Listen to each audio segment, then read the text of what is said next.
Well, hello everyone. This is Dr. Eileen, and this is Medicine Walk. And for those of you who are listening in on Blog Talk Radio, this is Healing House Radio. So, I hope everyone had a really great week. I hope you have had opportunities to practice the meditations that we've talked about. And um, today's subject is one that is probably one of the most popular questions that people have, and that's related to meditations that allow us to connect with our spirit animals. And honestly, this is a subject that is, it's far, far broader than, the little introduction we're going to do. But, we're going to get some of the basics down. And that way, if you have more questions, there's research opportunities. There's a lot that's out there, a lot of information that's out there. So it's just a matter of choosing what the right information is for you. So, uh, the idea of a spirit animal or a spirit totem or a spirit messenger. Now, first, let's kind of get our terms, a few terms set. Uh, the idea of a spiritual animal form or a spirit that moves in animal form that comes to help you, that comes to guide you, in some cases comes to challenge you, and we'll be talking about that, where a spirit totem isn't always something that's helpful. In fact, it may occasionally throw blocks in your way, or what we call trickster spirits. There may be some that um, you know will try to trip you up, but the whole idea behind it is that you gain wisdom from it. Some spirits come in, and the whole point is they actually will set up a deception and see if you're smart enough to catch it. So, spirit animals can work in a lot of different ways. And there are animals that are our totems, and that idea is that this is a creature or, a spirit that remains with you. It is a guide, it's a protector, it's a teacher. Um, and what happens is that you create a relationship not just with that spirit animal, but in any time you deal with that animal.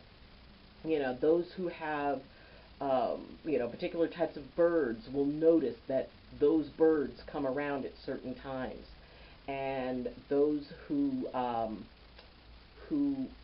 have like let's say your totem animal is a snake, or your totem animal is a particular type of dog or a wolf or a bear.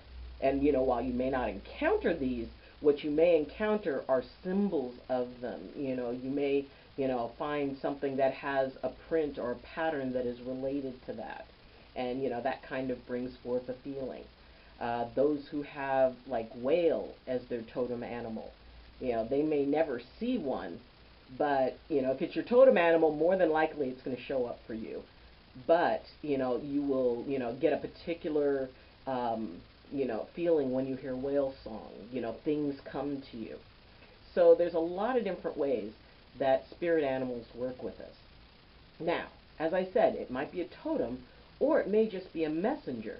Now, the difference with that is that if you have a messenger, then they're there for a particular reason. They're there to impart a particular type of wisdom to you. And then, you may not deal with them again. So whether an animal is your totem or your messenger, it's still there to help you. It's there to guide you. It's there to protect you. It's there to help you walk in this world and walk your spiritual path. So when we're, trying to figure out, maybe what a particular animal totem would be that, would be in our lives, often they come through dreams. And they can appear in the dream time. Usually, that it's not just a regular dream, because there's something that is very powerful about it. When you wake up, the image of that animal stays very much with you, or you start noticing that animal. If you can become very quiet and learn to listen, not just with ears, but listening with your heart, listening with your spirit, then you can actually create a relationship where this animal is able to give you information.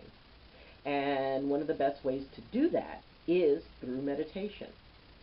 So, one of the things that I would definitely recommend would be to get books that will, that talk about animal totems and the meanings. And I've got two that I deal with. This one, which is, Animal Speak, and it's by Ted Andrews. And I'm going to put a link for this book into the description, as well as this one, which is Totems, the Transformative Power of Personal Animal Totems. And this will also be in the description. And if you're really interested, and if you want to really get into the idea of learning about animal totems and finding your own, yeah, definitely there's that research piece, because there's a lot of different interpretations for different animals and what they mean. And depending on if you're a part of a particular tradition, a particular culture, they may traditionally have a view of a particular animal that maybe is very different from either Native American tradition or maybe African tradition or maybe one of the Asian countries or Middle Eastern, depending on where you are, Australia. So what the relationship that particular animal has with that area can say a lot about what it is that the message that that animal carries. So, find out what resonates with you. Look into a lot of different things. And then decide which one really calls to you, which tradition really calls to you. And then once you find that, then I would say just go with that. So, meditation, as we talked, is about finding that quiet space. It's finding that quiet moment. It's finding a way to step out of the crazy, the eye of the storm, where you're in that one place and it's safe, it's calm, and everything else is pushed to the side. The storm is still spinning, but what you can do is you can find a space in it that allows you to separate. So, and I am in the chat room right now. So if you have a question about a particular totem, then go ahead and type it in. And if you're on YouTube, go ahead and type it in, and I will look it up for you in the sources that I have and kind of give you a little bit of insight into it. And that's only for the premiere of the episode. If you want information on it afterwards, then you could always ask questions in the comments, or you can contact me, through one of the other ways to contact me, and just ask me, and I'll give you whatever information I can and give you whatever assistance that I can with that. So for now, if you're, on the premiere of the episode, if you have questions about particular totems, put it in, and I'll see what I can do to give you an answer on that. So back to the idea of meditation. When you're doing a meditation for an animal totem, what you want is to not go into it looking for a particular totem. Now, people love when they get, bear and eagle and horse and those are amazing, powerful totems. And yet there are different totems that, in their own way, may seem very humble, but could be a very powerful totem for you. There's mouse. There is, one of my totems, in fact, the first animal totem that came to me. I have different ones, and you're not limited to one. The animal totems decide to connect with you. So it's not like, oh gee, I have one, I've only got one slot open. You can have a lot of different totems, and you can have a lot of different messengers. But my first totem was skunk. And later on, when I realized it, because this totem came to me as a child, and I didn't even realize that that's what it was, but that was something that went through my life. And when I finally got a chance to start looking into it, and I realized, oh my gosh, skunk has been my totem. So, there's a lot of different totems that I carry, because there's a lot of different types of works that I do. So, it depends a lot. If you're a spiritual worker, or if you work earth magics and things like that, you may find that more totems come to you. If that's not something that you have as a part of your path, you'll still have animal totems. It's just that what they do, or the purpose that they serve for you, might be more of protection and guidance in the way of just someone who is a part of the energetic field. If you're a practitioner, your totems are set and designed to guide you at sort of a higher level and to protect you in a different way, because they know you're in the energetic field with a whole lot of different types of spirits, both light and shadow. So, how that kind of comes in is, a big, in part, about what it is that you do. How is it that that totem is going to serve in your life? I mean, is it just as, you're learning something, or that it's helping you do some big works? Either way, you can start off exactly the same. Open your mind. Don't attach to an outcome. Don't attach to what you want to find. There are animal totem cards that what you can do is, you can just lay out the animal totem cards and allow that physical representation to become a part of the meditation, a part of your space.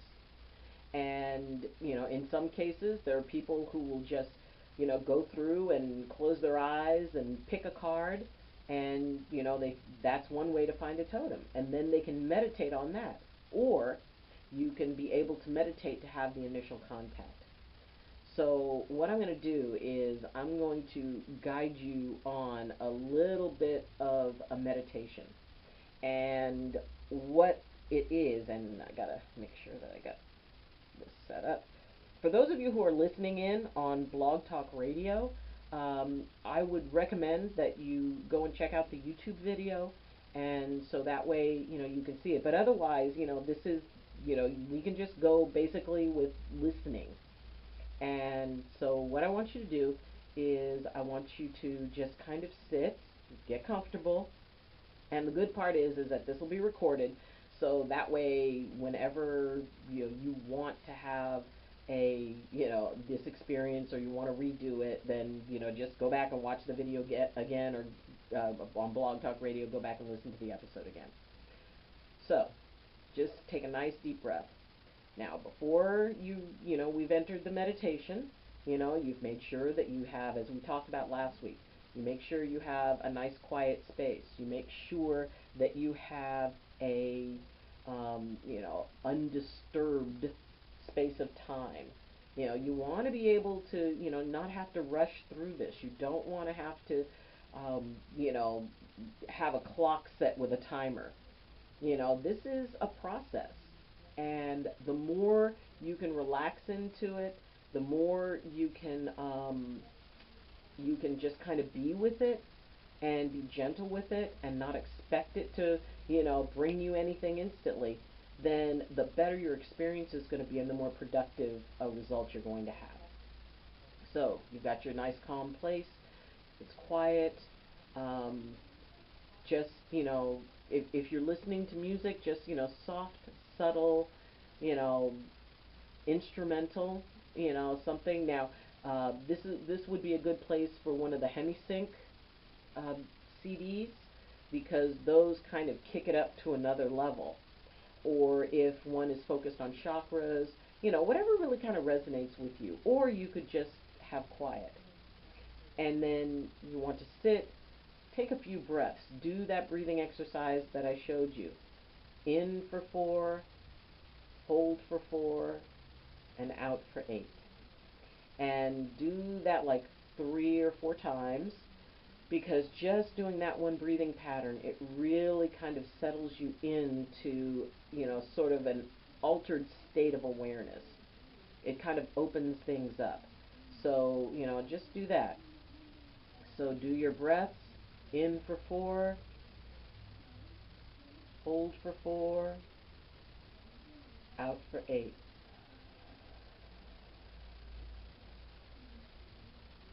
Again, in for 4, Hold for 4, out for 8.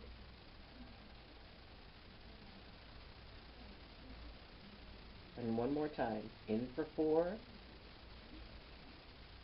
hold for 4, and out for 8.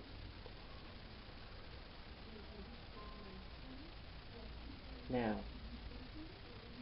just kind of let your body settle in to, whatever is the most comfortable position that you can be in. Whether that's laying down, whether that's cross-legged, whether that's sitting with both legs on the floor, whatever it is that is your comfortable spot or your comfortable position, go with that. The one where you're not as aware of your body, when, if you're sitting and you're feeling a little bit uncomfortable, change positions and then do your breathing again to bring you back into that space. So, and then you just take a nice deep breath and let it out. And what you're going to do is just picture yourself. Picture yourself maybe in whatever environment that comes to your mind. Maybe, as you sit, you picture a forest forming around you. Maybe you picture yourself on a mountaintop. Maybe you picture yourself on the beach. Wherever you see yourself, whatever you see around you, allow it to form, allow it to manifest. Don't think that you have to change it. Allow it to create itself around you. And as the environment creates around you, there will be a point when it feels like it's settled. You are in the forest. You are on the beach. You are in the desert. You're on the mountain. Maybe you're under the water. And as you allow that environment to just form around you, just allow yourself to be there in that moment.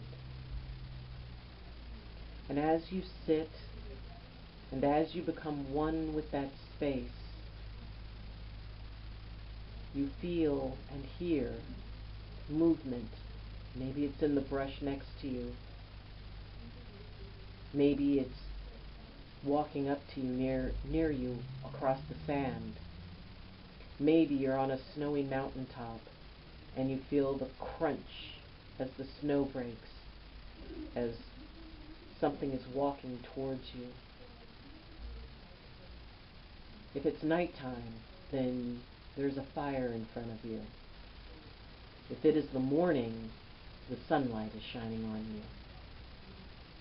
And you suddenly become aware that something is sitting next to you. Maybe it leans against you. Maybe it slithers by you. Maybe you feel the rustle of feathers. Or maybe you're on the beach and you hear something splashing in the waves.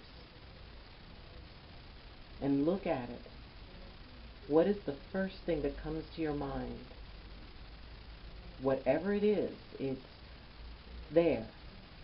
That animal, that creature, that bird. Sometimes it might be an insect. It might be a snake. Whatever it is, just see it sitting there and accept that it is there. Don't try to make sense of it. Don't say, well, it should be this color, it should be that color. It is exactly what it appears to be, what it wants to appear to you as. Take another breath. Let it out.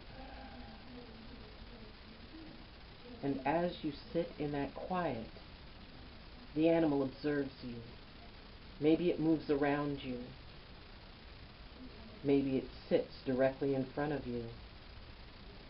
It settles and it looks at you, curious. And you feel there's a wisdom deep in those eyes that are staring at you, that it knows you for exactly who you are, that it accepts you, that it's here to help you. Take another breath, let it out. And as you're in this environment with this creature, picture what it might say to you. How would it greet you? What would it share? gently think of a question and project that question into the mind of that creature. You see its eyes widen slightly as it reads your thoughts. And then in that stillness and in that quiet, it sends an answer. It is an answer designed just for you. And as you breathe again, you notice that the animal breathes with you, always keeping eye contact, looking straight into your spirit. And stay in that space for as long as you choose, as long as you want, as long as that animal is there with you. It may have a story to tell you. It may show you images in your mind. It may reveal an answer to a question, or maybe give you a question that will lead to answers. As you sit, be. Imagine yourself as that animal. A fox moving through the brush. A dolphin swimming through the seas. A monkey chirping up in the tree. Maybe a snake coiled up in the sun and warming. Whatever it is, imagine yourself as that animal. That will deepen your connection. And as you breathe together, in that stillness, you become one.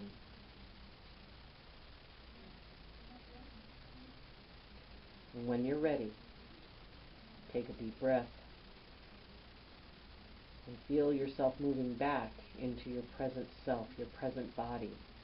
But know that the connection that you made with that animal is with you. It is a part of you now. You are a part of it. It will come when you call. It will come to guide you.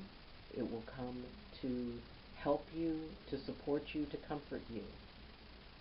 It is there to help you move forward along your path, and it will walk with you. So take another deep breath in, let it out, and return to your present self in that time, in that space. And as you come out of the meditation, just breathing, and you can have some water nearby, think about that animal.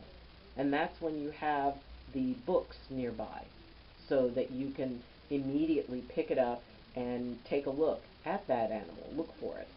If it's not in the book that you have, then, make sure you write down as much about it. What did it look like? What were its colors? How big was it? How small was it? What did its thoughts feel like? And you can start researching. Find out about your animal. Find out what its properties are. And like I said, this is based on the tradition. There are different traditions, whichever one resonates with you. Now, I wanted to bring up the idea of what is a trickster spirit, because it's an interesting relationship. Often, coyote is considered a trickster spirit. Crows are considered tricksters. Fox can sometimes be a trickster. And the idea of a trickster spirit isn't that it wants bad things to happen to you or it wants you to mess up. Trickster spirits have a very special way of teaching, because they feel that wisdom is gained when you show that you've got the good sense not to be fooled. And a trickster spirit might come into your life if you have a tendency to be a little naive, if you have a tendency to be a little too believing. So a trickster spirit will come and it'll trip you up so that you learned, hey, I got tricked. And they go, yeah, you did. Don't get tricked again. Learn to be selective in how you believe and what you believe. Don't be so naive. So even a trickster spirit can be a very, very powerful totem, because it's constantly wanting you to improve yourself. It's constantly wanting to challenge you by saying, well, if you're silly enough to fall for this, then you need to learn something. Now, there are other totems that, work in a lot of different ways. So make sure that you look it up. And there are times when, you may read about a totem and at first think, nah, that's not related to me. But if you think about it and if you give it time and if you meditate on it, usually it turns out to be a lot more accurate than most would think. So consider it very carefully. And also remember, like I said, this spirit totem is not the only one you will probably have. So, spirit totems have different things that they do, and it may be that there's guidance for you in more than one area. So make sure that if a different totem, if you, connect with a bird or a lizard, and all of a sudden you feel like this powerful connection or that there's something there, meditate on it. And often you'll get the answers that you're looking for. So make sure that you have your space set up and that you can really explore this. And like I said, it's, you could have eagle and bear and all kinds of other stuff, but you can also have, a ferret. You could also have a hummingbird. You could have a fish. You could have, maybe it's a spider. Maybe spider is one of your totem creatures. And, when I use the term totem animal, that includes arachnids, it includes reptiles, it includes, all of these things. So open up your mind, open up your possibilities to that. And, don't worry if it takes a few times for you to be able to get into that space where that animal shows. And, because if you're in the meditation and you start getting too cerebral and you're not in the space, but you're trying to create it, the totem animal will leave. It'll go, okay, we'll try this again later. So just remember to stay in that moment. When that animal comes, when you feel that presence, don't try to rush to it. Just sit. Allow it to come to you. Allow it to experience you, because that's how you show the totem animal that you're ready to interact with it. So, as I said, this is a subject that is tremendously broad. It could be, we could do an entire month just on totem animals, and maybe we will. Maybe we'll come back and we'll go into more detail with this. If people have a lot of questions, then you can contact me, and if enough people say that they would really like an entire month on totem animals, then I will go ahead and we'll make space for that. So if you have any questions, let me know. You can reach me through Twitter. You can reach me through my Facebook group, Medicine Walk with Dr. Eileen. And you can also reach me through the comments, both in Blog Talk Radio and in YouTube. So if you have a particular topic that you would really like me to cover, then please post it and I'll look into getting that. If I don't have the information on it, I can find somebody who does and have them come in and speak. So that's it for today. And, keep practicing, keep working with this. It's something that definitely gets better the more you practice it. And if you like this video, if you found value in it, please hit like, hit subscribe, and don't forget to hit the bell to have the notifications sent to you. Please comment. And you can also share this video. And if you would like to support this channel as we grow it, you can go to my Patreon link, or my Patreon account that's in the description, and become a sponsor. And that can be for as little as $2 a month. And it will allow you, I'm going to be doing some private live streams that only the Patreon members will be a part of. And it is going to go towards better equipment and training on different types of software for editing and things like that that are really going to improve and raise the quality of what we're doing. So please consider becoming a sponsor. And a special wonderful shout out to Andrew, who has become a patron, and to my dear Michelle, who became a patron a while ago. And so thank you both. So anyway, that's it for today, and thank you for joining me. Thank you for being here. Thank you for walking this journey with me. I'm really, really enjoying it. I'm really enjoying sharing all of this. And I hope that you'll share what you have. You know, I share my magic. You need to share yours. So consider looking into that and embracing it, because you have magic. You are magic. So until next time, and as always, I wish you balance, and I wish you blessings from my heart to yours. Love you. Bye. And class dismissed.